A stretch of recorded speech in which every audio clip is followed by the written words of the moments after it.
C'est d'abord aux marins que je souhaite m'adresser aujourd'hui pour leur dire que la Perle est réparable. Le 12 juin dernier, un incendie s'était déclaré à l'avant du sous-marin nucléaire d'attaque Perle, alors qu'il faisait l'objet d'une maintenance majeure dans un bassin de la base navale de Toulon. Près de 300 personnes avaient été mobilisées pour lutter contre les flammes, vaincues au bout de 14 heures de combat. Je veux à nouveau saluer leur courage et les remercier pour leur engagement. Au lendemain de l'incendie, à Toulon, j'avais déclaré que si la Perle était réparable, tout serait fait pour qu'elle soit réparée.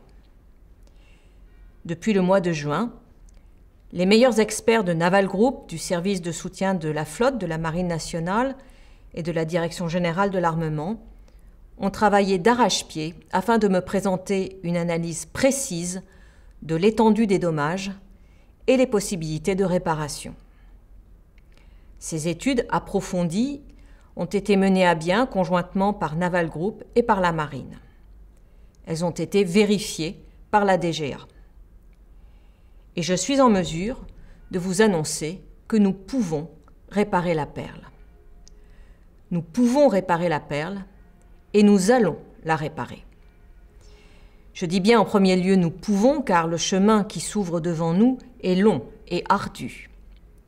Alors oui, nous allons réparer la Perle et croyez bien que cette décision ne sous-estime aucune difficulté. Elle affirme une ambition et la confiance en notre ressource et nos capacités collectives. Elle sera réévaluée à chaque étape de la réparation, à l'aune des expertises et de nos exigences sur lesquelles nous ne transigerons pas. Concrètement, c'est un chantier de réparation qui mobilisera 300 personnes et qui devrait durer 6 mois. Pour en venir plus précisément à l'opération de réparation, lors de l'incendie, c'est la partie avant de la Perle qui a brûlé. Les températures auxquelles a été soumise l'acier ont altéré ses qualités et cet acier absorbe les très fortes pressions des profondeurs marines. La première étape de la réparation sera de découper cette partie endommagée qui sera démantelée.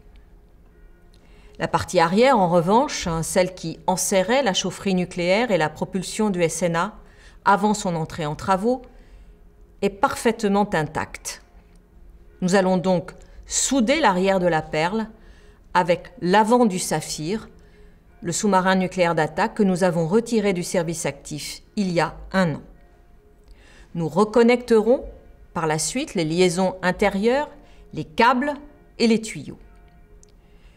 La Perle achèvera ensuite son entretien majeur au point où il avait été interrompu le 12 juin dernier. Je rappelle que lors de l'incendie, la Perle était très largement vide. Le combustible nucléaire, les armes, les carburants avaient été retirés le temps de la maintenance, mais également les baies électroniques et de nombreux organes vitaux tels que pompes, ventilateurs et autres installations techniques. Ce sont ces mêmes éléments qui seront réinstallés à l'issue de la réparation. C'est une opération complexe dans son ensemble que peu de pays peuvent envisager, mais que nous engageons avec confiance. Car en dépit des circonstances, chacune des étapes de cette réparation correspond à un savoir-faire éprouvé. Ce sont des technologies que Naval Group et les services de l'État connaissent et maîtrisent. Pour construire les sous-marins à Cherbourg, Naval Group soude des tronçons remplis de la plupart de leurs équipements qu'il faut ensuite connecter les uns aux autres. Nous savons aussi découper des sous-marins, français ou étrangers, pour accéder à des installations dans le cadre de maintenance lourde ou pour rajouter des tranches et des équipements. Les services de l'État connaissent et savent contrôler ces opérations, qu'elles aient lieu dans le cadre de la production de nos sous-marins neufs, des arrêts techniques de nos SNA ou ceux de nos SNLE, encore plus complexes. Nous serons particulièrement exigeants quant au protocole d'essai et de retour à la mer de la Perle. Car si mon objectif est bien de réparer la Perle, ma priorité est de rendre à notre pays cette capacité opérationnelle en assurant la sécurité des sous-mariniers qui partiront en mission à bord. Le ministère des Armées portera donc une attention toute particulière à la sécurité plongée dans le cadre de la remise en service du SNA. Et j'y veillerai personnellement avec le chef d'état-major de la Marine et le délégué général pour l'armement. Aujourd'hui, toutes les analyses dont nous disposons montrent que cette opération est réalisable sans obérer ni la sécurité des marins, ni la continuité de nos missions. Réparer la Perle, ce n'est pas seulement une opération industrielle remarquable, c'est d'abord préserver l'indépendance de la France et c'est affirmer notre souveraineté.